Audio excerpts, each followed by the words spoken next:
आप सुन रहे हैं जगत गुरु तत्वदर्शी संत रामपाल जी महाराज द्वारा लिखी पुस्तक जीने की राह का पेज नंबर 17। गीता अध्याय 4 श्लोक 34 में स्पष्ट किया है कि उस तत्व ज्ञान को तत्वदर्शी संत जानते हैं। उनको दंडवत प्रणाम करने से, नम्रता पूर्वक प्रश्न करने से वे तत्व ज्ञान को जानने वाले ज्ञानी महात्मा तुझे तत्व ज्ञान का उपदेश करेंगे। वह तत्व ज्ञान जिसे ऊपर की वाणी में निर्गुण रासा कहा है, नहीं मिलने से सर्व साधक जन्म मरण के चक्र में रह गए। मार्कंडेय ऋषि ब्रह्म साधना कर रहा था। श्रीमद् भगवद गीता अध्याय 8 श्लोक 16 में कहा है कि ब्रह्मलोक में गए साधक भी पुनरावर्ती अर्थात बार बार जन्म मरण के चक्र में ही रहते हैं। पूर्व शब्द की वाणी संख्या 4। असंख्य जन्म तो है मरता होगे, जीवित क्यों ना मरे रे। द्वादश मध्य महल मठ बोरे, बहुर न देह धरे रे। सरलार्थ, हे मानव, तू अनंत बार जन्म और मर चुका है। सत्य साधना कर तथा जीवित मर। जीवित मरने का तात्पर्य है कि भक्त को ज्ञान हो जाता है कि इस संसार की प्रत्येक वस्तु अस्थाई है, यह शरीर भी स्थायी नहीं है। जन्म मृत्यु का बखेड़ा भी भयंकर है। इस संसार में दुख के अतिरिक्त कुछ नहीं है। मानव शरीर प्राप्त करके मोक्ष प्राप्त नहीं किया तो पशु जैसा जीवन जिया।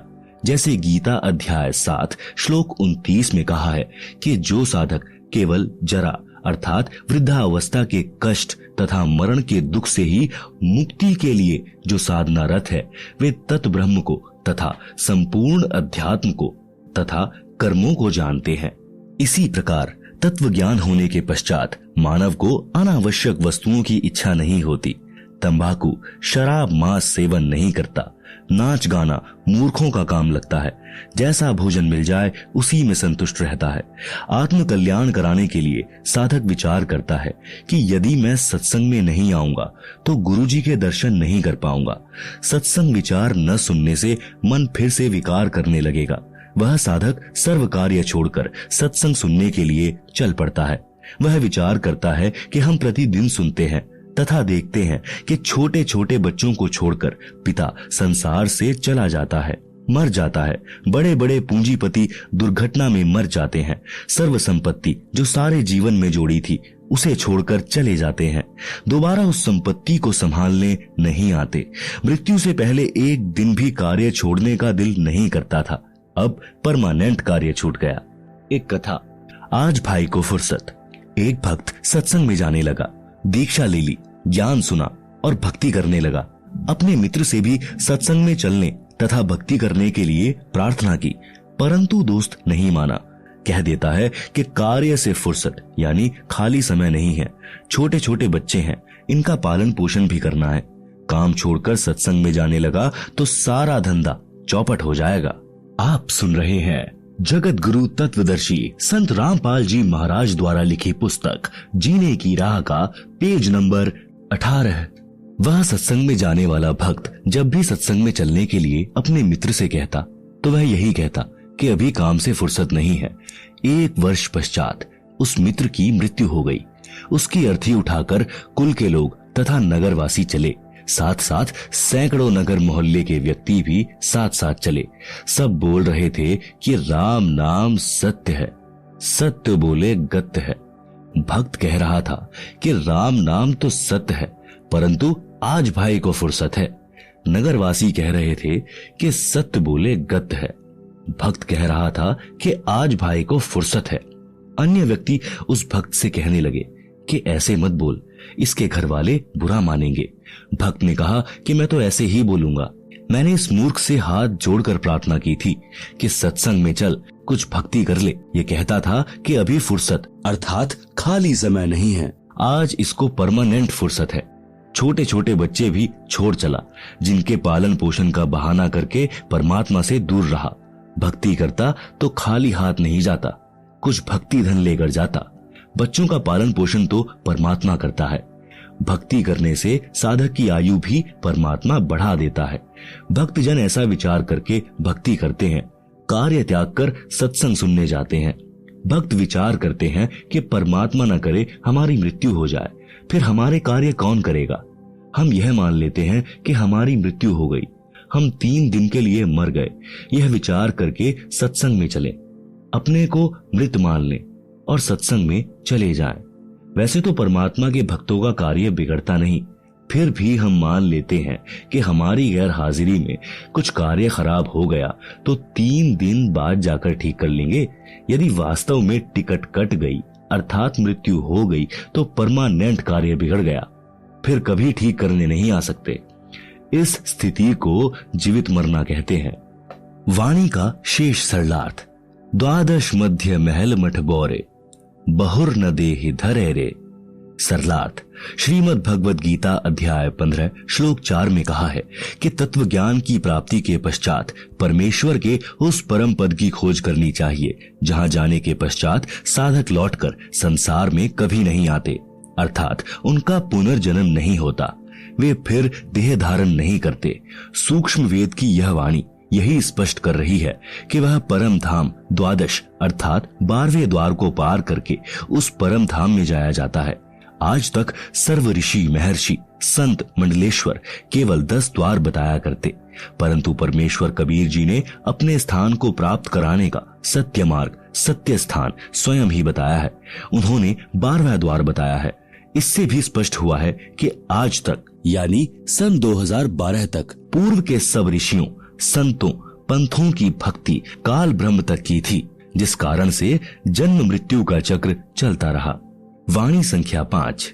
दोजख बहिष्ट सभी तय देखे राजपाट के रसिया, 3 लोक से तृप्त नाही यह मन भोगी खसिया। आप सुन रहे हैं जगत गुरु तत्वदर्शी संत रामपाल जी महाराज द्वारा लिखी पुस्तक जीने की राह का पेज नंबर 19। सरलार्थ। तत्व ज्ञान के अभाव में पूर्ण मोक्ष का मार्ग न मिलने के कारण कभी दोजख अर्थात नरक में गए, कभी बहिष्ट अर्थात स्वर्ग में गए, कभी राजा बनकर आनंद लिया। यदि इस मानव को 3 लोक का राज्य भी दे दे तो भी तृप्ति नहीं होती। उदाहरण, यदि कोई गांव का सरपंच बन जाता है तो वह इच्छा करता है कि विधायक बने तो मौज होवे। विधायक इच्छा करता है कि मंत्री बनूं तो बात कुछ अलग हो जाएगी। मंत्री बनकर इच्छा करता है कि मुख्यमंत्री बनूं तो पूरी चौधर हो, आनंद ही न्यारा होगा, सारे प्रांत पर कमान चलेगी। मुख्यमंत्री बनने के पश्चात प्रबल इच्छा होती है कि प्रधानमंत्री बनूं तो जीवन सार्थक हो, तब तक जीवन लीला समाप्त हो जाएगी, फिर गधा बनकर कुमार के लठ यानी डंडे खा रहा होगा। इसीलिए तत्व ज्ञान में समझाया है कि काल ब्रह्म द्वारा बनाई गई स्वर्ग नरक तथा राजपाट प्राप्ति की भूल भुलैया में सारा जीवन व्यर्थ कर दिया, कहीं संतोष नहीं हुआ। यह मन ऐसा खुसरा यानी हिजड़ा है। एक इब्राहिम सुल्तान अदम नाम का इराक देश के बलख शहर का राजा था। वह पूर्व जन्म का बहुत अच्छा भक्त था, परंतु वर्तमान के ऐश्वर्य में मस्त होकर परमात्मा को भूल चुका था।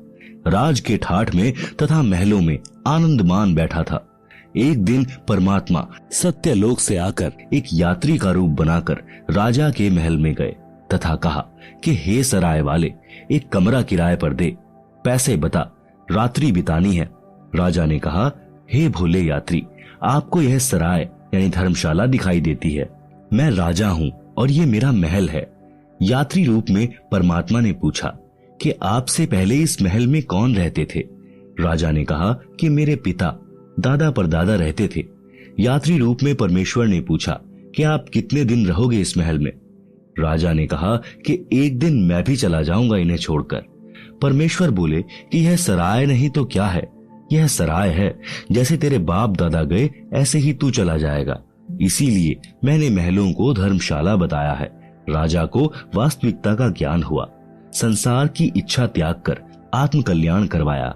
सदा रहने वाला सुख तथा अमर जीवन प्राप्त करने के लिए दीक्षा ली और आजीवन भक्ति की, अपना मानव जीवन सफल किया। वाणी नंबर 6। सतगुरु मिले तो इच्छा मेटे, पद मिल पदे समाना, चल हंसा उस लोक पठाऊं जो आदि अमर अस्थाना। सरलार्थ। यदि तत्वदर्शी संत सद्गुरु मिले तो उपरोक्त ज्ञान बताकर काल ब्रह्म के लोक की सर्व वस्तुओं से तथा पदों से इच्छा समाप्त करके पद मिल पदे समाना इसमें एक पद का अर्थ है पद्धति अर्थात शास्त्र विधि अनुसार साधना। दूसरे पद का अर्थ है परम पद यानी पदवी। सद्गुरु शास्त्र विधि अनुसार पद्धति बताकर परमेश्वर के उस परम पद की प्राप्ति करवा देता है, जहां जाने के पश्चात साधक फिर लौटकर संसार में कभी नहीं आते। हे भक्त, चल तुझे उस लोक में भेज दूं जो आदि अमर स्थान है, अर्थात गीता अध्याय 18 श्लोक 62 में वर्णित सनातन परम धाम है, जहां पर परम शांति है। आप सुन रहे हैं जगत गुरु तत्वदर्शी संत रामपाल जी महाराज द्वारा लिखी पुस्तक जीने की राह का पेज नंबर 20, वाणी संख्या 7। चार मुक्ति जहां चंपी करती, माया हो रही दासी, दास गरीब अभय पद पर से, मिले राम अविनाशी। सरलार्थ, उस सनातन परम धाम में परम शांति तथा अत्यधिक सुख है। काल ब्रह्म के लोक में चार मुक्ति मानी जाती हैं, जिनको प्राप्त करके साधक अपने को धन्य मानता है, परंतु वे स्थायी नहीं हैं। कुछ समय उपरांत पुण्य समाप्त होते ही फिर 84 लाख प्रकार की योनियों में कष्ट उठाता है, परंतु उस सत्य लोक में चारों मुक्ति वाला सुख सदा बना रहेगा। माया आपकी नौकरानी बनकर रहेगी। संत गरीबदास जी ने बताया है कि अमर लोक में जाने के पश्चात प्राणी निर्भय हो जाता है और उस सनातन परम धाम में वह अविनाशी राम अर्थात परमेश्वर मिलेगा। इसलिए पूर्ण मोक्ष के लिए शास्त्रानुकूल भक्ति करनी चाहिए, जिससे उस भगवान तक जाया जा सकता है। उपरोक्त वाणी तथा पूर्वोक्त विवरण से स्पष्ट हुआ कि श्री ब्रह्मा जी, श्री विष्णु जी तथा शिव जी और इनके पिता काल ब्रह्म अर्थात शर पुरुष व अक्षर पुरुष सर्व राम अर्थात प्रभु नाशवान है। केवल परम अक्षर ब्रह्म ही अविनाशी राम अर्थात प्रभु है। इस परमेश्वर की भक्ति से ही परम शांति तथा सनातन परम धाम अर्थात पूर्ण मोक्ष प्राप्त होगा, जहां पर चार मुक्ति का सुख सदा रहेगा। माया अर्थात सर्व सुख सुविधाएं साधक के नौकर की तरह हाजिर रहती हैं। सूक्ष्म वेद में परमात्मा कबीर जी ने कहा है कि माया दासी संत की उभय दे आशीष, विलसी और लातों छड़ी सुमर सुमर जगदीश। भावार्थ, सर्व सुख सुविधाएं धन से होती हैं। वह धन शास्त्र विधि अनुसार भक्ति करने वाले संत भक्त की भक्ति का स्वतः होने वाला, जिसको प्राप्त करना उद्देश्य नहीं, वह फिर भी अवश्य प्राप्त होता है, बाय प्रोडक्ट होता है। जैसे जिसने गेहूं की फसल बोई तो उसका उद्देश्य गेहूं का अन्न प्राप्त करना है, परंतु भूष अर्थात चारा भी अवश्य प्राप्त होता है। चारा तोड़ा गेहूं के अन्न का बाय प्रोडक्ट है। इसी प्रकार सत्य साधना करने वाले को अपने आप धन माया मिलती है, साधक उसको भोगता है, वह चरणों में पड़ी रहती है, अर्थात धन का अभाव नहीं रहता, अपितु आवश्यकता से अधिक प्राप्त रहती है।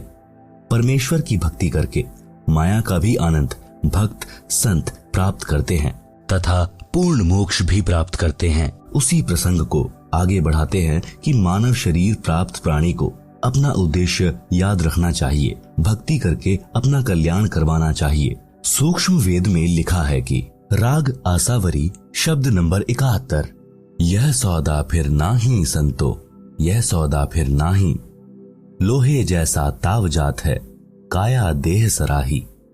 तीन लोक और भुवन चतुर्दश, सब जग सौदे आही, दुगने तिगुने किए चौगुने, किन्हू मूल गवाही। आप सुन रहे हैं जगत गुरु तत्वदर्शी संत रामपाल जी महाराज द्वारा लिखी पुस्तक जीने की राह का पेज नंबर 21। भावार्थ, जैसे दो व्यापारी यानी बिजनेसमैन दूर किसी शहर में सौदा करने गए और 5-5 लाख रुपए मूलधन ले गए। एक ने अपने धन का सदुपयोग किया, धर्मशाला या होटल में किराए पर कमरा लिया, सामान खरीदा और महंगे मोल बेचा, जिससे उसने 20 लाख रुपए और कमा लिए। 2 वर्ष में वापिस अपने घर आ गया, सब जगह प्रशंसा हुई और धनी बन गया।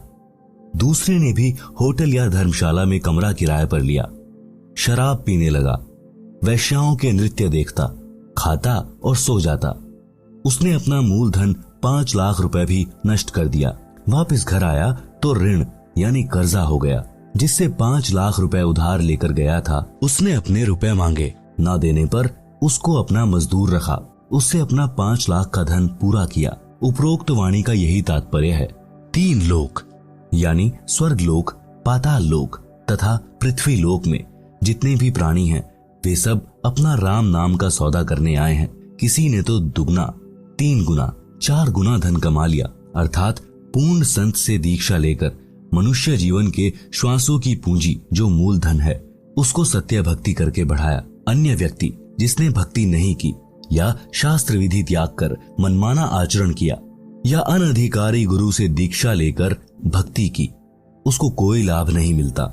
यह पवित्र गीता अध्याय 16 श्लोक 23-24 में प्रमाण है, जिस कारण से उसने भी अपने मनुष्य जीवन के श्वास रूपी मूलधन को सत्य भक्ति बिना नष्ट कर लिया।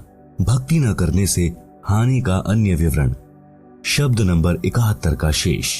यह दम टूटे पिंडा फूटे, हो लेखा दरगाह माही, उस दरगाह में मार पड़ेगी, जम पकड़ेंगे बाही। नर नारायण देही पाए कर, फेर 84 जाही, उस दिन की मोह डरनी लागे, लज्जा रह के नाही, जा सतगुरु की मैं बलिहारी, जो जामन मरण मिटाही, कुल परिवार तेरा कुटुंब कबीला, मसलित एक ठहराही, बांध पिंजरी आगे धर लिया, मरघट कूले जाही, अग्नि लगा दिया जब लंबा, फूंक दिया उस ठाही, पुराण उठा फिर पंडित आए, पीछे गरुड़ पढ़ाही। भावार्थ, यह दम अर्थात श्वास जिस दिन समाप्त हो जाएंगे उसी दिन यह शरीर रूपी पिंड छूट जाएगा। फिर परमात्मा के दरबार में पाप पुण्यों का हिसाब होगा। भक्ति न करने वाले या शास्त्र विरुद्ध भक्ति करने वाले को यम के दूत भुजा पकड़कर ले जाएंगे, चाहे कोई किसी देश का राजा भी क्यों ना हो। उसकी पिटाई की जाएगी। संत गरीबदास को परमेश्वर कबीर जी मिले थे, उनकी आत्मा को ऊपर लेकर गए थे, सर्व ब्रह्मांडों को दिखाकर संपूर्ण अध्यात्म ज्ञान समझाकर वापस शरीर में छोड़ा था। संत गरीबदास जी आंखों देखा हाल बयान कर रहे हैं कि हे मानव, आपको नर शरीर मिला है जो नारायण अर्थात परमात्मा के शरीर जैसा अर्थात उसी का स्वरूप है। अन्य प्राणियों को यह सुंदर शरीर नहीं मिला। इसके मिलने के पश्चात प्राणी को आजीवन भगवान की भक्ति करनी चाहिए। ऐसा परमात्मा स्वरूप शरीर प्राप्त करके सत्य भक्ति न करने के कारण फिर 84 लाख वाले चक्र में जा रहा है। धिक्कार है तेरे मानव जीवन को। मुझे तो उस दिन की चिंता बनी है। डर लगता है कि कहीं भक्ति कम बने और उस परमात्मा के दरबार में पता नहीं इज्जत रहेगी या नहीं। मैं तो भक्ति करते करते भी डरता हूँ कि कहीं भक्ति कम न रह जाए। आप तो भक्ति ही नहीं करते, यदि करते हो तो शास्त्र विरुद्ध कर रहे हो। तुम्हारा तो बुरा हाल होगा। और मैं तो राय देता हूँ कि ऐसा सतगुरु चुनो जो जन्म मरण के दीर्घ रोग को मिटा दे, समाप्त कर दे। जो सत्य भक्ति नहीं करते उनका क्या हाल होता है मृत्यु के पश्चात। आसपास के कुल के लोग इकट्ठे हो जाते हैं, फिर सबकी एक ही मसलत अर्थात राय बनती है कि इसको उठाओ। उठाकर शमशान घाट पर ले जाकर फूंक देते हैं। लाठी या जैली की खोद यानी ठोकर मार मार कर छाती तोड़ते हैं। संपूर्ण शरीर को जला देते हैं। जो कुछ भी जेब में होता है उसको निकाल लेते हैं। फिर शास्त्र विधि त्याग कर मनमाना आचरण कराने और करने वाले उस संसार से चले गए। जीव के कल्याण के लिए गुरु गरुड़ पुराण का पाठ करते हैं। आप सुन रहे हैं जगत गुरु तत्वदर्शी संत रामपाल जी महाराज द्वारा लिखी पुस्तक जीने की राह का पेज नंबर 22। तत्व ज्ञान यानी सूक्ष्म वेद में कहा है कि अपना मानव जीवन पूरा करके वह जीव चला गया। परमात्मा के दरबार में उसका हिसाब होगा। वह कर्मानुसार कहीं गधा कुत्ता बनने की पंक्ति में खड़ा होगा। मृत्यु के पश्चात गरुड़ पुराण का पाठ उसके क्या काम आएगा। यह व्यर्थ का शास्त्र विरुद्ध क्रियाक्रम है। उस प्राणी का मनुष्य शरीर रहते उसको भगवान के संविधान का ज्ञान करना चाहिए था, जिससे उसको अच्छे बुरे का ज्ञान होता और वह अपना मानव जीवन सफल करता। प्रेत शिला पर जाय विराजे, फिर पितरों पिंड भराही, बहुर श्राद्ध खान कुआं आया, काग भये कली माही। भावार्थ है कि मृत्यु उपरांत उस जीव के कल्याण अर्थात गति कराने के लिए की जाने वाली शास्त्र विरुद्ध क्रियाएं व्यर्थ हैं, जैसे गरुड़ पुराण का पाठ करवाया। उस मरने वाले की गति अर्थात मोक्ष के लिए फिर अस्थियां गंगा में प्रवाहित की, उसकी गति यानी मोक्ष करवाने के लिए। फिर 13वीं या 17वीं को हवन व भंडारा यानी लंगर किया, उसकी गति कराने के लिए। पहले प्रत्येक महीने 1 वर्ष तक महीना क्रिया करते थे, उसकी गति कराने के लिए। फिर छठे महीने छमाही क्रिया करते थे, उसकी गति कराने के लिए।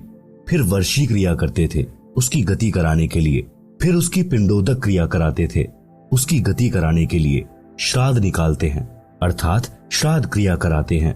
श्राद्ध वाले दिन पुरोहित भोजन स्वयं बनाता है और कहता है कि कुछ भोजन मकान की छत पर रखो, कहीं आपका पिता कौवा यानी कि काग न बन गया हो। जब कौवा भोजन खा जाता तो कहते हैं कि तेरे पिता या माता आदि जो मृत्यु को प्राप्त हो चुका है, जिसके हेतु यह सर्व क्रिया की गई है और यह श्राद्ध किया गया है, वह कौवा बना है, इसका श्राद्ध सफल हो गया। इस उपरोक्त विवरण से स्पष्ट हुआ कि वह व्यक्ति जिसका उपरोक्त क्रियाक्रम किया था वह कौवा बन चुका है। आप सुन रहे हैं जगत गुरु तत्वदर्शी संत रामपाल जी महाराज द्वारा लिखी पुस्तक जीने की राह का पेज नंबर 23। श्राद्ध करने वाले पुरोहित कहते हैं कि श्राद्ध करने से वह जीव 1 वर्ष तक तृप्त हो जाता है, फिर 1 वर्ष में श्राद्ध फिर करना है। विचार करें, जीवित व्यक्ति दिन में 3 बार भोजन करता था, अब 1 दिन भोजन करने से 1 वर्ष तक कैसे तृप्त हो सकता है? यदि प्रतिदिन छत पर भोजन रखा जाए तो वह कौवा प्रतिदिन ही भोजन खाएगा। दूसरी बात, मृत्यु के पश्चात की गई सर्व क्रियाएं गति यानी मोक्ष कराने के उद्देश्य से की गई थी। उन ज्ञानहीन गुरुओं ने अंत में कौवा बनवाकर छोड़ा। वह प्रेतशिला पर प्रेत योनि भोग रहा है। पीछे से गुरु और कौवा मौज से भोजन कर रहा है। पिंड भराने का लाभ बताया है कि प्रेत योनि छूट जाती है। मान ले प्रेत योनि छूट गई, फिर वह गधा या बैल बन गया तो क्या गति कराई? नर से फिर पशुआ कीजिए, गधा बैल बनाई।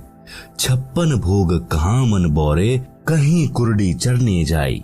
भावार्थ, मनुष्य जीवन में हम कितने अच्छे अर्थात 56 प्रकार के भोजन खाते हैं। भक्ति न करने से या शास्त्र विरुद्ध साधना करने से गधा बनेगा, फिर ये 56 प्रकार के भोजन कहाँ प्राप्त होंगे? कहीं कुर्डियों यानी रूढ़ी पर पेट भरने के लिए घास खाने जाएगा। इसी प्रकार बैल आदि आदि पशुओं की योनियों में कष्ट पर कष्ट उठाएगा। जय सतगुरु की संगत करते सकल कर्म कट जाएं, अमरपुरी पर आसन होते जहां धूप ना छाई। भावार्थ, संत गरीबदास ने परमेश्वर कबीर जी से प्राप्त सूक्ष्म वेद में आगे कहा है कि यदि सतगुरु यानी तत्वदर्शी संत की शरण में जाकर दीक्षा लेते तो उपरोक्त सर्व कर्मों के कष्ट कट जाते, अर्थात न प्रेत बनते, न गधा न बैल बनते। अमरपुरी पर आसन होता, अर्थात गीता अध्याय 18 श्लोक 62 तथा अध्याय 15 श्लोक 4 में वर्णित सनातन परम धाम प्राप्त होता, परम शांति प्राप्त हो जाती, फिर कभी लौटकर संसार में नहीं आते, अर्थात जन्म मरण का कष्टदायक चक्र सदा के लिए समाप्त हो जाता। उस अमर लोक यानी सत्य लोक में धूप छाया नहीं है, अर्थात जैसे धूप दुखदायी हुई तो छाया की आवश्यकता पड़ी, उस सत्य लोक में केवल सुख है, दुख नहीं है। सुरत निरत मन पवन पयाना, शब्द शब्द समाई। गरीब दास गलतान महल में मिले कबीर गोसाई। भावार्थ, संत गरीब दास जी ने कहा है कि मुझे कबीर परमेश्वर मिले हैं। आप सुन रहे हैं जगत गुरु तत्वदर्शी संत रामपाल जी महाराज द्वारा लिखी पुस्तक जीने की राह का पेज नंबर 24।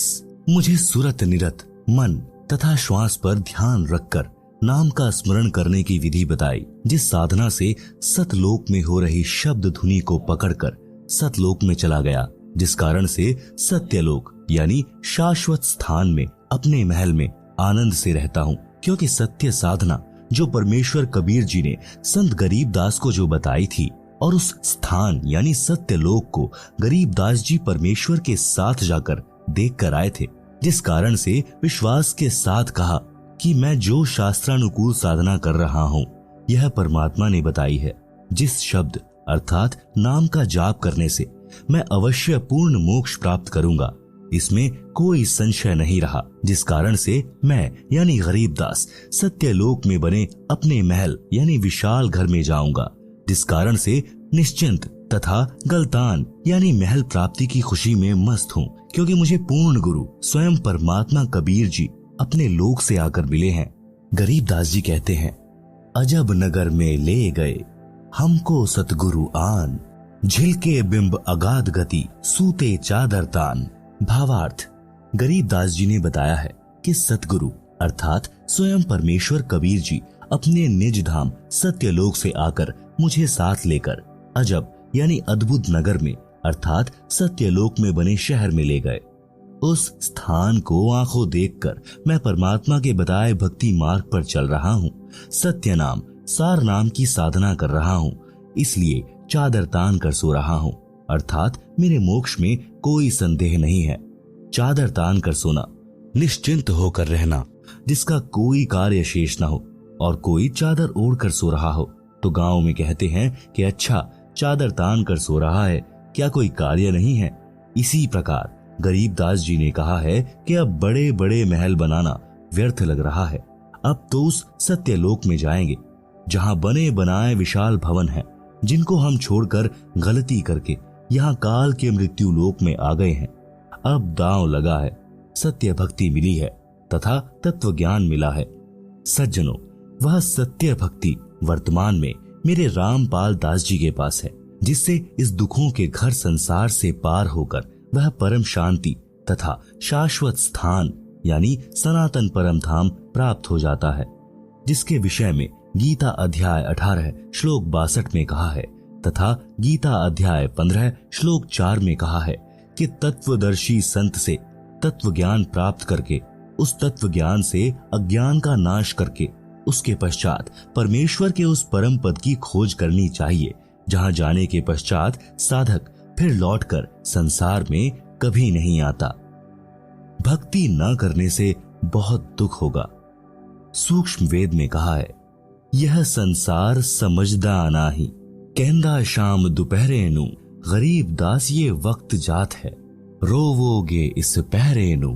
आप सुन रहे हैं जगत गुरु तत्वदर्शी संत रामपाल जी महाराज द्वारा लिखी पुस्तक जीने की राह का पेज नंबर 25। भावार्थ, आध्यात्मिक ज्ञान के अभाव में परमात्मा के विधान से अपरिचित होने के कारण यह प्राणी इस दुखों के घर संसार में महान कष्ट झेल रहा है और इसी को सुख स्थान मान रहा है। जैसे एक व्यक्ति जून के महीने में दिन के 12 या 1 बजे हरियाणा प्रांत में शराब पीकर चिलचिलाती धूप में गिरा पड़ा है, पसीनों से बुरा हाल है, रेत शरीर से लिपटा है। एक व्यक्ति ने कहा, हे भाई उठ, तुझे वृक्ष के नीचे बैठा दूं, तू यहाँ पर गर्मी में जल रहा है। शराबी बोला कि मैं बिल्कुल ठीक हूँ, मौज हो रही है, कोई कष्ट नहीं है। एक व्यक्ति किसी कारण कोर्ट में गया, वहां उसका रिश्तेदार मिला, एक दूसरे से कुशल मंगल पूछी, दोनों ने कहा सब ठीक है, मौज है। एक व्यक्ति का एक लौता पुत्र बहुत रोगी था, उसको पीजीआई में भर्ती करा रखा था। लड़के की बचने की आशा बहुत कम थी। ऐसी स्थिति में माता पिता की क्या दशा होती है आसानी से समझी जा सकती है। रिश्तेदार मिलने आए और पूछा कि बच्चे का क्या हाल है। पिता ने बताया कि बचने का भरोसा नहीं। फिर पूछा, और कुशल मंगल है? पिता ने कहा कि सब मौज है। विचार करें, शराब के नशे में घोर धूप के ताप को झेल रहा था, फिर भी कह रहा था कि मौज हो रही है। कोर्ट कचहरियों में जो रिश्तेदार मिले, दोनों ही कह रहे थे कि सब मौज है। विचार करें, जो व्यक्ति कोर्ट के कोल्हू में फंसा है, उसको स्वप्न में भी सुख नहीं होता, फिर भी दोनों कह रहे थे कि मौज है, अर्थात आनंद है। जिस व्यक्ति का एक लौता पुत्र मृत्युशैया पर हो, उसको मौज कैसी? इसलिए सूक्ष्म वेद में कहा है कि इस दुखालय संसार में यह प्राणी महाकष्ट को सुख मान रहा है। यह संसार समझदा नाही, कहंदा शाम दोपहरे नु, गरीब दास ये वक्त जात है, रोवोगे इस पहरे नु। भावार्थ, संत गरीब दास जी ने बताया है कि मनुष्य जन्म प्राप्त करके जो व्यक्ति भक्ति नहीं करता, वह कुत्ते, गधे आदि आदि की योनि में कष्ट उठाता है। कुत्ता रात्रि में आसमान की ओर मुख करके रोता है। इसलिए गरीबदास जी ने बताया है कि यह मानव शरीर का वक्त एक बार हाथ से निकल गया और भक्ति नहीं की तो इस समय यानी इस पहरे को याद करके रोया करोगे। भक्ति मार्ग पर यात्रा। जब तक आध्यात्मिक ज्ञान नहीं तब तक तो जीव माया के नशे में अपना उद्देश्य भूल चुका था। और जैसा ऊपर बताया है कि शराबी नशे में ज्येष्ठ महीने की गर्मी में दिन के दोपहर के समय धूप में पड़ा पड़ा पसीने व रेत में सना भी कह रहा होता है कि मौज हो रही है, परंतु नशा उतरने के पश्चात उसे पता चलता है कि तू तो जंगल में पड़ा है, घर तो अभी दूर है। आप सुन रहे हैं जगत गुरु तत्वदर्शी संत रामपाल जी महाराज द्वारा लिखी पुस्तक जीने की राह का पेज नंबर 26। कबीर जी ने कहा है कि यह माया अटपटी, सब घट आन अड़ी, किस किस को समझाऊं या कुएं भांग पड़ी। भावार्थ, अध्यात्म ज्ञान रूपी औषधि सेवन करने से जीव का नशा उतर जाता है। फिर वह भक्ति के सफर पर चलता है, क्योंकि उसे परमात्मा के पास पहुंचना है जो उसका अपना पिता है तथा वह सतलोक जीव का अपना घर है। यात्रा पर चलने वाला व्यक्ति सारे सामान को उठाकर नहीं चल सकता, केवल आवश्यक सामान लेकर यात्रा पर चलता है। इसी प्रकार भक्ति के सफर में अपने को हल्का होकर चलना होगा, तभी मंजिल को प्राप्त कर सकेंगे। भक्ति रूपी राह पर चलने के लिए अपने को मानसिक शांति का होना अनिवार्य है। मानसिक परेशानी का कारण है अपनी परंपराएं तथा नशा, मान बढ़ाई, लोक दिखावा। यह भार व्यर्थ के लिए खड़े हैं। जैसे बड़ी कोठी, बड़ी महंगी कार, श्रृंगार करना, महंगे आभूषण यानी स्वर्ण के आभूषण संग्रह करना, विवाह में दहेज लेना देना, बैंड बाजे डीजे बजाना, गुड़चड़ी के समय पूरे परिवार का बेशर्मों की तरह नाचना, मृत्यु भोज करना, बच्चे के जन्म पर खुशी मनाना, खुशी के अवसर पर पटाखे जलाना, फिजूल खर्ची करना आदि आदि जीवन के भक्ति सफर में बाधक होने के कारण त्यागने पड़ेंगे। विवाह कैसे करें? जैसे श्री देवी दुर्गा जी ने अपने तीनों पुत्रों श्री ब्रह्मा जी, श्री विष्णु जी तथा श्री शिव जी का विवाह किया था, इसी पुस्तक में आगे पढ़ेंगे।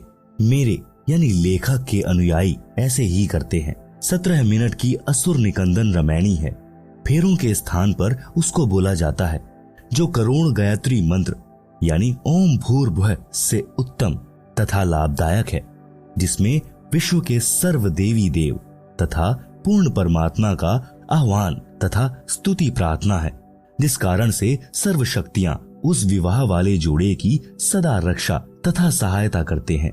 इससे बेटी बची रहेगी, जीने की सुगम राह हो जाएगी। विवाह में प्रचलित वर्तमान परंपरा का त्याग, विवाह में व्यर्थ का खर्चा त्यागना पड़ेगा।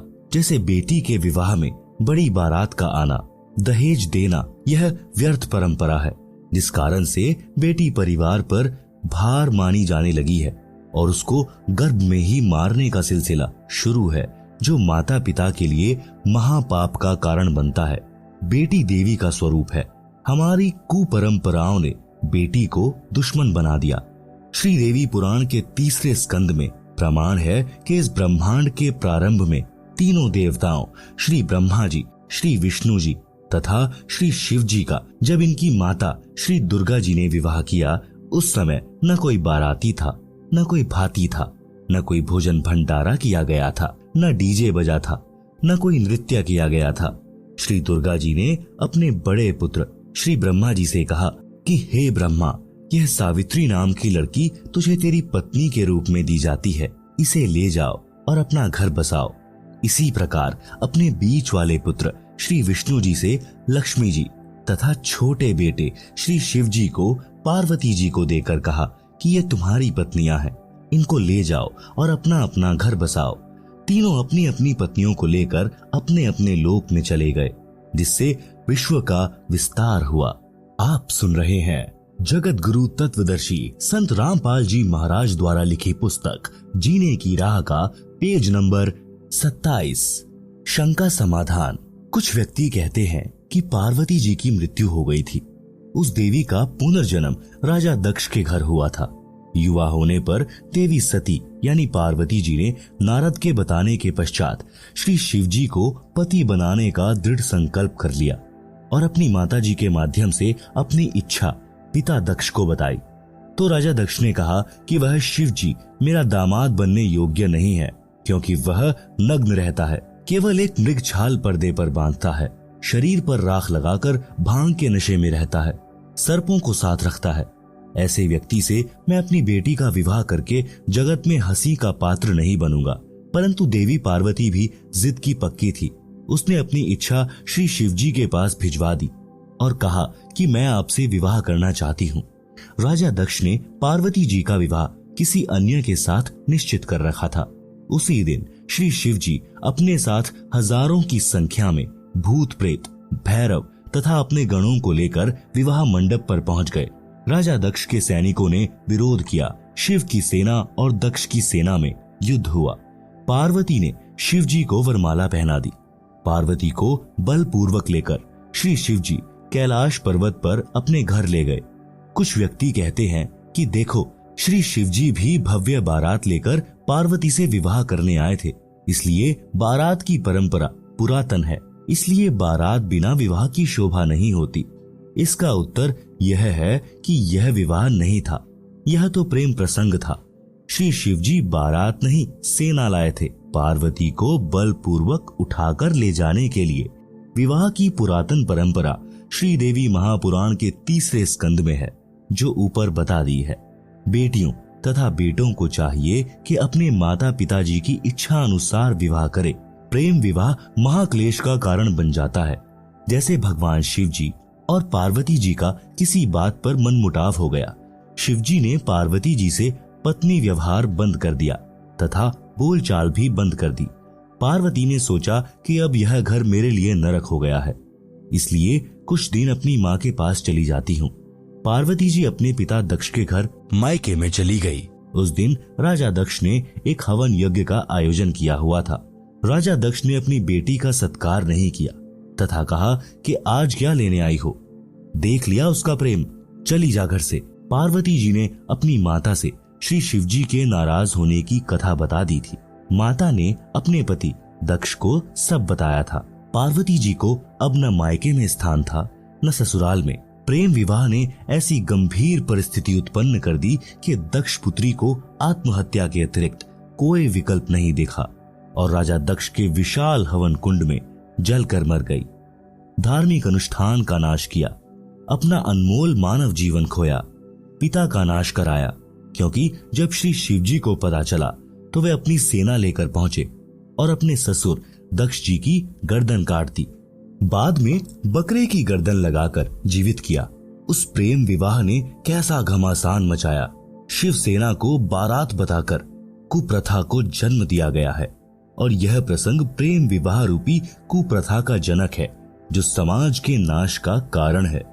विवाह जो सुप्रथा से हुआ वह आज तक सुखी जीवन जी रहे हैं, जैसे श्री ब्रह्मा जी तथा श्री विष्णु जी। आप सुन रहे हैं जगत गुरु तत्वदर्शी संत रामपाल जी महाराज द्वारा लिखी पुस्तक जीने की राह का पेज नंबर 28। विवाह करने का उद्देश्य। विवाह का उद्देश्य केवल संतानोत्पत्ति करना है। फिर पति पत्नी मिलकर परिश्रम करके बच्चों का पालन करते हैं, उनका विवाह कर देते हैं, फिर वे अपना घर बसाते हैं। इसके अतिरिक्त प्रेम विवाह समाज में अशांति का बीज बोना है, समाज बिगाड़ की चिंगारी है। प्रेम प्रसंग कैसा होता है? उत्तर, जो चरित्रहीन लड़के लड़की होते हैं वे चलते समय अजीबोगरीब एक्टिंग करते हैं। उन लजमारों की दृष्टि भी टेढ़ी मेढ़ी चलती है। कभी बनावटी मुस्कुराना, मुड़ मुड़कर आगे पीछे देखना, चटक मटक कर चलना उन पाप आत्माओं का शौक होता है, जो अंत में प्रेम विवाह का रूप बन जाता है। बाद में उनको पता चलता है कि दोनों के अन्य भी प्रेमी प्रेमिकाएं थी। फिर उनकी दशा भगवान शिव जी पार्वती वाली होती है, न घर के रहते हैं न घाट के। विवाह करने का उद्देश्य ऊपर बता दिया है। इससे हटकर जो भी कदम युवा उठाते हैं वह जीवन सफर को नरक बनाने वाला होता है। यदि किसी का प्रेम संबंध भी बन जाए तो इस बात का ध्यान अवश्य रखें कि अपने समाज की मर्यादा जैसे गोत्र, गांव तथा विवाह क्षेत्र भंग न होती हो, जिससे कुल व माता पिता की इज्जत को ठेस पहुंचे। गलती से ऐसा हो भी जाए और बाद में पता चले तो लड़के लड़की को चाहिए कि तुरंत उस प्रेम को तोड़ दें। अंतर जातीय विवाह वर्तमान में करने में कोई हानि नहीं है, परंतु उपरोक्त मर्यादा का ध्यान अवश्य रखें। भगवान शिवजी ने भी देवी पार्वती को इसी कारण से त्यागा था। आगे की कथा इस प्रकार है। भगवान शिव का अपनी पत्नी को त्यागना। जिस समय श्री रामचंद्र पुत्र श्री दशरथ यानी राजा अयोध्या वनवास का समय बिता रहे थे, उस दौरान सीता जी का अपहरण लंका के राजा रावण ने कर लिया था। श्री राम को पता नहीं था। सीता जी के वियोग में श्री राम जी विलाप कर रहे थे। आकाश से शिव पार्वती ने देखा। पार्वती ने शिव से पूछा कि यह व्यक्ति इतनी बुरी तरह क्यों रो रहा है, इस पर क्या विपत्ति आई है। आप सुन रहे हैं जगत गुरु तत्वदर्शी संत रामपाल जी महाराज द्वारा लिखी पुस्तक जीने की राह का पेज नंबर 29। श्री शिवजी ने बताया कि यह साधारण व्यक्ति नहीं है, यह श्री विष्णु जी हैं, जो राजा दशरथ के घर जन्मे हैं, अब वनवास का समय बिता रहे हैं। इनकी पत्नी सीता भी इनके साथ आई थी, उनका किसी ने अपहरण कर लिया है, इसलिए दुखी हैं। पार्वती जी ने कहा कि मैं सीता रूप धारण करके इनके सामने जाऊंगी, यदि मुझे पहचान लेंगे तो मैं मानूंगी कि ये वास्तव में भगवान हैं। शिवजी ने पार्वती से कहा था कि यह गलती ना करना, यदि आपने सीता रूप धारण कर लिया तो मेरे काम की नहीं रहोगी। पार्वती जी ने उस समय तो कह दिया कि ठीक है, मैं परीक्षा नहीं लूंगी, परंतु शिव के घर से बाहर जाते ही सीता रूप धार कर श्री राम के सामने खड़ी हो गई। श्री राम बोले कि हे दक्ष पुत्री माया, आज अकेले कैसे आई, श्री शिवजी को कहां छोड़ आई। तब देवी जी लज्जित हुई और बोली कि भगवान शिव सत्य ही कह रहे थे कि आप त्रिलोकी नाथ हैं, आपने मुझे पहचान लिया, मैं परीक्षा लेने आई थी। भगवान शिव को भी पता चल गया कि पार्वती ने सीता रूप धारण करके परीक्षा ली है। पार्वती जी से पूछा कि कर दिया वही काम जिसके लिए मना किया था। पार्वती जी ने झूठ भी बोला कि मैंने कोई परीक्षा नहीं ली है, परंतु शिव जी पूर्ण रूप से नाराज हो गए और प्रेम विवाह नरक का कारण बना, जो ऊपर आप जी ने पढ़ा है। इसलिए युवाओं से निवेदन है कि अपनी कमजोरी के कारण माता पिता तथा समाज में विष न खोलें। विवाह करना अच्छी बात है, बकवाद करना बुरी बात है। विवाह के लिए माता पिता समय पर स्वयं चिंतित हो जाते हैं और विवाह करके ही दम लेते हैं। फिर युवा क्यों सिरदर्द मोल लेते हैं। जब तक विवाह नहीं होता चाव चढ़ा रहता है, विवाह के पश्चात बच्चे हो जाते हैं। 7 साल के पश्चात महसूस होने लगता है कि या के बनी। जैसे हरियाणवी कवि यानी स्वांगी जाट मेहर सिंह जी ने कहा है कि विवाह करके देख लियो, जिसने देखी जेल नहीं है। जैसे जेल में 4 दीवारी के अंदर रहना मजबूरी होती है, इसी प्रकार विवाह के पश्चात माता पिता के लिए, अपने परिवार के पोषण के लिए, गृहस्थी जीवन जीने के लिए सामाजिक मर्यादा रूपी 4 दीवारी के अंदर रहना अनिवार्य हो जाता है। अपनी मर्जी नहीं चला सकता, यानी नौकरी वाला नौकरी पर जाता है, मजदूर मजदूरी पर, तथा किसान खेत के कार्य को करने के लिए मजबूर है, जो जरूरी है। इसलिए विवाहित जीवन मर्यादा रूपी कारागार कही जाती है। परंतु इस कारागार बिना संसार की उत्पत्ति नहीं हो सकती। अपने माता पिता जी ने भी विवाह किया, अपने को अनमोल मनुष्य शरीर मिला। इस शरीर में भक्ति करके मानव मोक्ष प्राप्त कर सकता है, जो विवाह का ही वरदान है। इस पवित्र संबंध को चरित्रहीन व्यक्ति कामुक कथा सुनाकर तथा राग रागिनी गाकर युवाओं में वासनाओं को उत्प्रेरित करते हैं, जिससे शांत व मर्यादित मानव समाज में आग लग जाती है। आप सुन रहे हैं जगत गुरु तत्वदर्शी संत रामपाल जी महाराज द्वारा लिखी पुस्तक जीने की राह का पेज नंबर 30, जिस कारण से कई परिवार उजड़ जाते हैं। जैसे समाचार पत्रों में पढ़ने को मिलता है कि युवक तथा युवती ने गांव की गांव में प्रेम करके नाश का बीज बो दिया। लड़की वालों ने अपनी लड़की को बहुत समझाया, परंतु गंदी फिल्मों से प्रेरित लड़की ने एक नहीं मानी। परिवार वालों ने लड़की की हत्या कर दी, जिस कारण से लड़की का भाई, पिता, माता तथा भाभी भी जेल गए। आजीवन कारागार हो गई। उन दोनों ने प्रेम प्रसंग रूपी अग्नि से परिवार जला दिया, बसे बसाए घर का नाश कर दिया। अन्य बहुत से उदाहरण हैं जिनमें ऑनर किलिंग का मुकदमा बनने से फांसी तक सजा का प्रावधान है। हे युवा बच्चों, विचार करो, माता पिता आपसे क्या क्या उम्मीद लिए जीते हैं। आपको पढ़ाते हैं, पालते हैं, आप सामाजिक मर्यादा को भूलकर छोटी सी भूल के कारण महान गलती करके जीवन नष्ट कर जाते हो। इसलिए बच्चों को सत्संग सुनना अनिवार्य है। सामाजिक ऊंच नीच का पाठ पढ़ाना आवश्यक है, जिसका लगभग अभाव हो चुका है। एक प्रश्न, बारात का प्रचलन कैसे हुआ? उत्तर, राजा लोगों से प्रारंभ हुआ। वे लड़के के विवाह में सेना लेकर जाते थे। रास्ते में राजा की सुरक्षा के लिए सेना जाती थी, जिसका सब खर्च लड़की वाला राजा वहन करता था। सेठ साहूकार दहेज में अधिक आभूषण तथा धन देते थे। वे गांव के अन्य गरीब वर्ग के व्यक्तियों को दिहाड़ी पर ले जाते थे, जो सुरक्षा के लिए होते थे। उनको पहले दिन लड़के वाला अपने घर पर मिठाई खिलाता था। लड़की वाले से प्रत्येक रक्षक को एक चांदी का रुपया तथा एक पीतल का गिलास दिलाया जाता था। जो गरीब वर्ग अपनी गाड़ी तथा बैल ले जाते थे, उनको कुछ अधिक राशि का प्रलोभन दिया जाता था।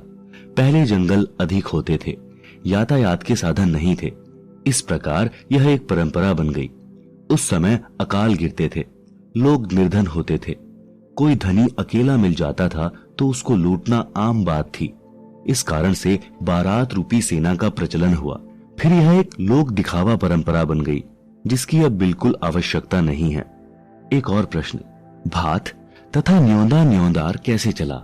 उत्तर, उसका मूल भी बारात का आना, दहेज का देना, बारात ले जाने के लिए लड़के वाले द्वारा मिठाई खिलाना, लड़की वाले के लिए भी उस बारात के लिए मिठाई तथा रुपया गिलास देना आदि के कारण भात तथा न्योता यानी न्योंदा प्रथा प्रारंभ हुई।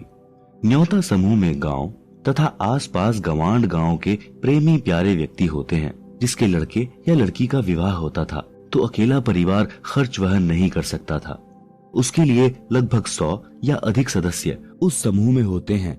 जिसके बच्चे का विवाह होता था तो सब सदस्य अपनी वित्तीय स्थिति अनुसार न्योता यानी धनराशि विवाह वाले के पिता को देते थे। कोई 100 रुपए, कोई 200 रुपए, कोई कम, कोई अधिक, जो एक प्रकार का निशुल्क उधार होता है। उस पर ब्याज नहीं देना पड़ता। सबका न्योते का धन लिखा जाता है। प्रत्येक सदस्य की बही यानी डायरी में प्रत्येक विवाह पर दिया न्योता लिखा होता है। इस प्रकार विवाह वाले परिवार को धन की समस्या नहीं आती है। आप सुन रहे हैं जगत गुरु तत्वदर्शी संत रामपाल जी महाराज द्वारा लिखित पुस्तक जीने की राह का पेज नंबर 31। भात भी इसी कड़ी में भरा जाता है। बहन के बच्चों के विवाह में कुछ कपड़े तथा नकद धन देना यानी भाई द्वारा की गई सहायता भात कहा जाता है। जो धन बहन को लौटाना नहीं होता। जिन बहनों के भाई नहीं हैं, वे उस दिन अति दुखी होती हैं, एकांत में बैठकर रोती हैं। पीलिया, लड़की को संतान उत्पन्न होने पर मायके वालों की ओर से जच्चा के लिए घर का देशी शुद्ध घी, कुछ गोंद यानी घी, आटा भूनकर गोला, अजवाइन, काली मिर्च का मिश्रण गोंद कहलाता है। नवजात बच्चे के छोटे छोटे कपड़े यानी झुगले भी मायके वाले तथा लड़की की ननंदों द्वारा लाए जाते हैं। यह परंपरा है जो कपड़े 1 वर्ष के पश्चात व्यर्थ हो जाते हैं।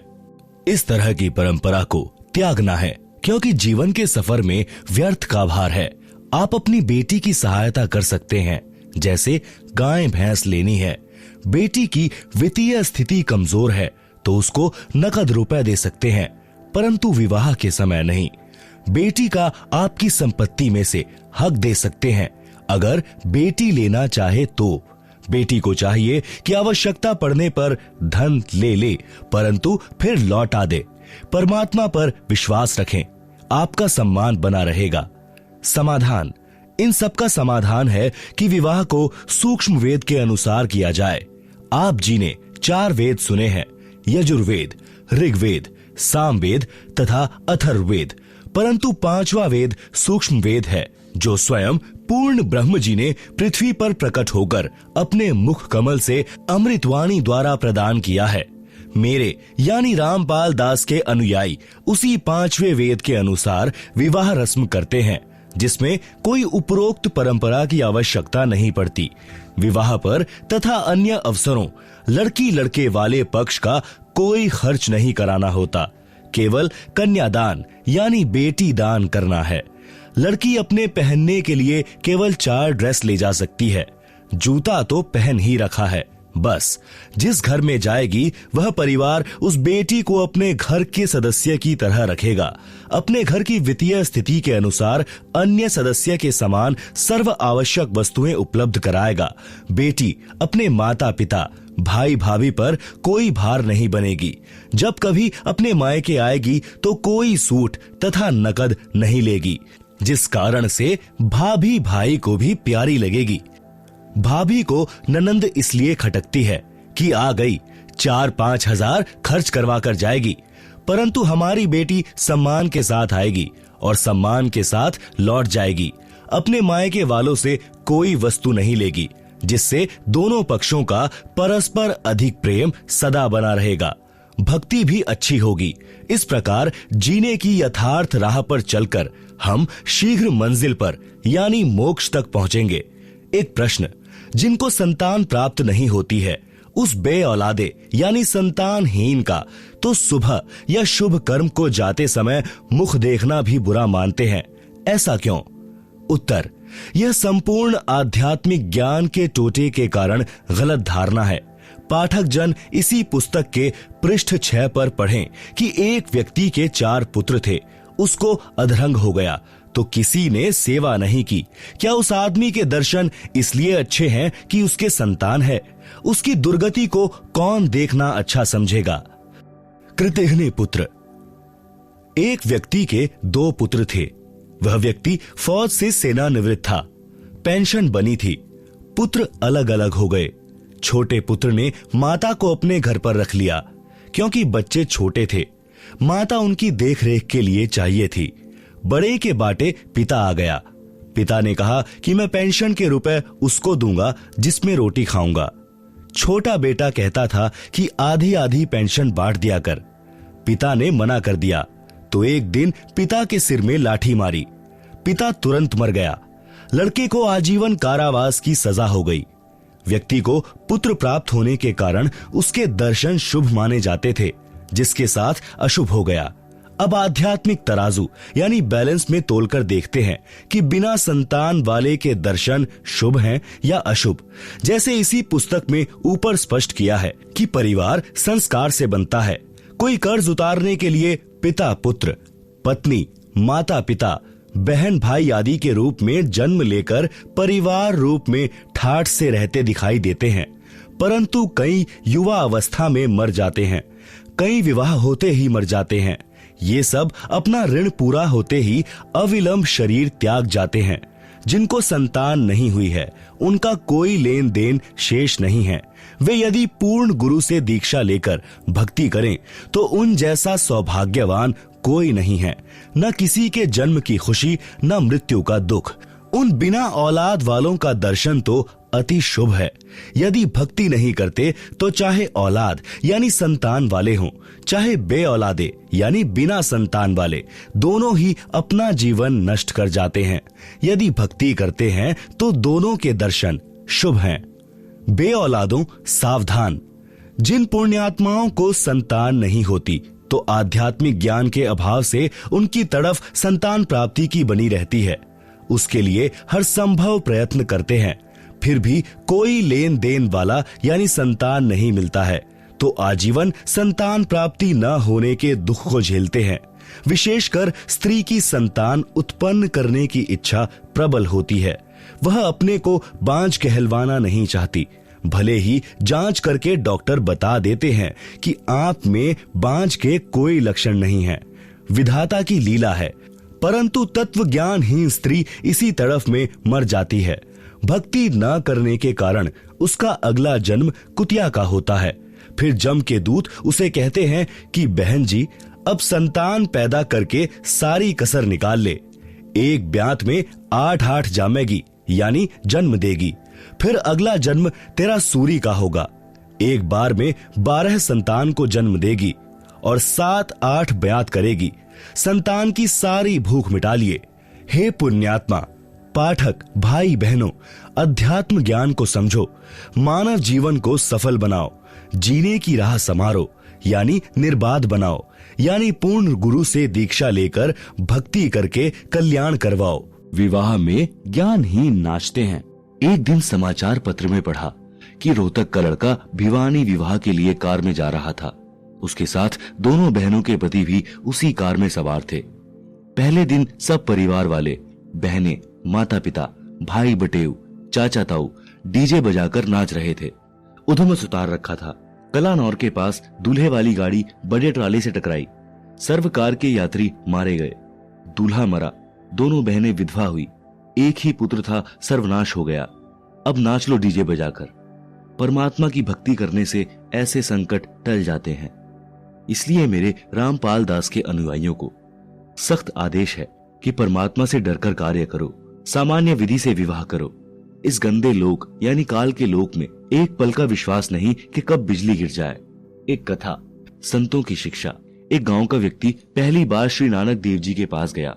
उसने देखा कि संत जी मायूस अवस्था में एकांत में बैठे थे, स्मरण कर रहे थे। उस आदमी ने सतनाम वाहेगुरु बोला। श्री नानक जी ने भी उत्तर दिया, भोजन करवाया, ज्ञान विचार सुनाए। वह व्यक्ति चला गया। एक दिन फिर वही व्यक्ति आया और बोला, महाराज जी आप कभी खुश दिखाई नहीं देते, क्या कारण है? संत नानक जी ने कहा कि न जाने काल की कर डारे, किस विधि ढल जा पासावे, जिन्हाते सिरते मौत खुड़कदी, उन्हानु केड़ा हांसावे। भावार्थ, संत नानक जी ने कहा कि हे भाई, इस मृत्यु लोक में सब नाशवान है, पता नहीं किसकी जाने की बारी कब आ जाए। इसलिए जिनके सिर पर मौत गरज रही हो, उस व्यक्ति का नाचना गाना, हंसी मजाक कैसे अच्छा लगेगा? मूर्ख या नशे वाला व्यक्ति इस गंदे लोक में खुशी मनाता है। जैसे एक व्यक्ति की पत्नी को विवाह के 10 वर्ष पश्चात पुत्र हुआ, उसके उत्पन्न होने की खुशी में लड्डू बनाए, बैंड बाजे बजाए, उधमस उतार दिया। अगले वर्ष जन्मदिन को ही मृत्यु हो गई। कहां तो जन्मदिन की खुशी की तैयारी थी, कहां रोआ पीटी शुरू हो गई। घर नरक बन गया। अब मना लो खुशी। वह व्यक्ति सच्चाई सुनकर कांप गया और बोला कि हे प्रभु, आपकी बातें सत्य हैं, परंतु क्या आप कभी खुशी नहीं मनाते? आप सुन रहे हैं जगत गुरु तत्वदर्शी संत रामपाल जी महाराज द्वारा लिखी पुस्तक जीने की राह का पेज नंबर 34। श्री नानक जी ने उत्तर दिया कि खुशी मनाता हूं। साध मिले साढ़े शादी हुंदी, बिछुड़दा दिलगीरी वे, अखदे नानक सुनो जिहाना, मुश्किल हाल फकीरी वे। भावार्थ, जब मेरे शिष्य सत्संग सुनने आते हैं तो साध संगत को देखकर मेरे को खुशी होती है कि सब भक्ति पर लगे हैं, कोई विचलित नहीं हुआ है। जब ये सत्संग के पश्चात जाते हैं तो मायूसी छा जाती है कि कहीं कोई सिर फिरा इनको भ्रमित करके परमात्मा से दूर न कर दे। श्री नानक जी ने कहा कि ज्ञानहीन संतों ने फकीरी यानी भक्ति को कठिन बना दिया है। वे पूर्ण मोक्ष मार्ग जानते नहीं, भ्रमित करने को गुरु बने हैं, जो मीठी मीठी बातें बनाकर मेरे भक्तों को काल के जाल में ले जाते हैं। इसलिए जब तक वे पुनः सत्संग में सब नहीं आते तो मुझे चिंता बनी रहती है। सब आ जाते हैं तो खुशी होती है, परंतु हम नाचते गाते नहीं, दिल में महसूस करते हैं। मौत को कभी नहीं भूलते। कबीर जी ने कहा है, मौत बिसारी मूर्खा, अचरज किया कौन, तन मिट्टी में मिल जाएगा, ज्यों आटे में लौन। शब्दार्थ, हे मूर्ख मानव, तूने कैसा आश्चर्य कर रखा है कि मृत्यु को भूला है। तेरा शरीर एक दिन मृत्यु को प्राप्त होकर मिट्टी में मिल जाएगा। तेरा नाम निशान यानी चिन्ह भी दिखाई नहीं देगा, जैसे आटे में नमक मिलने पर दिखाई नहीं देता। भावार्थ है कि मृत्यु का दिन भूलकर ही मनुष्य यानी स्त्री पुरुष स्वार्थवश गलतियां करता है और संसार में बेफिक्र रहता है। यदि मृत्यु याद है तो मानव कभी पाप व गफलत नहीं कर सकता। अन्य उदाहरण, एक सेठ एक दिन एक संत के आश्रम में गया। संत की कृपा से उसको अच्छा लाभ हो गया। वह सेठ सेब, संतरों, केलों का बड़ा थैला भर कर गया। संत जी ने एक टोकरे में डाल दिए जिसमें फल प्रसाद रखते थे। सेठ 2 दिन बाद गया तो टोकरा फलों से भरा था। कुछ प्रसाद संत ने भक्तों को बांट दिया। कुछ भक्त फल प्रसाद लाए, वह टोकरे में डाल दिया। सेठ ने संत से कहा कि महाराज, आप फल क्यों नहीं खाते? संत जी बोले कि मेरे को मौत दिखाई देती है, इसलिए खाया नहीं जाता। सेठ ने पूछा, महाराज कब जा रहे हो संसार से? संत जी बोले, आज से 40 वर्ष पश्चात मेरी मृत्यु होगी। सेठ बोले, हे महाराज, यूं तो सबने मरना है, फिर क्यों डरना? यह भी कोई बात हुई? इस तरह तो आम आदमी भी नहीं डरता। आप क्या बात कर रहे हो? सेठ जी दूसरे तीसरे दिन आए और इसी तरह की बात करें। उस नगरी का राजा भी उस संत जी का भक्त था। संत जी ने राजा से कहा कि आपकी नगरी में किरोड़ी मल सेठ है, चंदन की लकड़ी की दुकान है, उसको फांसी की सजा सुना दो और 1 महीने बाद चांदवी 14 को फांसी का दिन रख दो। जेल में सेठ की कोठरी यानी कक्ष में फलों की टोकरी भरी रहे तथा दूध का लोटा 1 सेर यानी 1 किलोग्राम का भरा रहे। खाने को खीर, हलवा, पूरी, रोटी तथा सब्जी देना